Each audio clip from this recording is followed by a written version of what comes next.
about some hair and scalp disease, how to treat, and what are the possible remedies.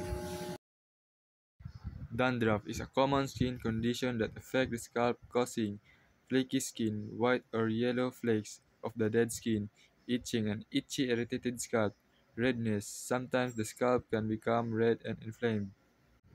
Head lice are a tiny parasitic insect that live on human hair, especially on the scalp. They are a common problem, especially among kids.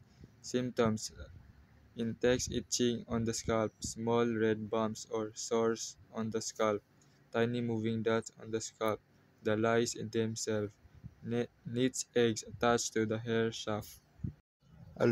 Alopecia areata is an autoimmune condition that causes sudden, patchy hair loss. Here's a clear breakdown. Causes: the immune system mistakenly attack the hair follicles, the tiny structure in the skin that grow hair. This makes the hair fall out.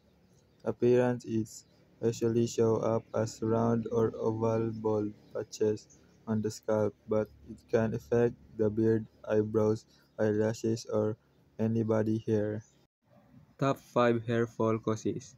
Poor diet and nutrition. A diet deficient in essential vitamins and minerals, particularly iron and protein.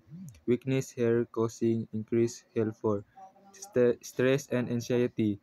Stress disrupts hair growth cycles causing excessive shedding. Managing stress healthy and crucial for managing health hair.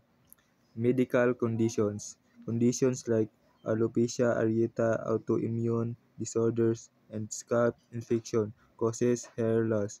Treating and dyeing issues reduce hair fall. Hair styling products. Frequency used for heat styling, harsh dyes, and chemical products.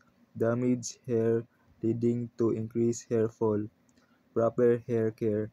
Frequency washing, improper hair care, routine, and harsh shampoo can all contribute to increased hair fall.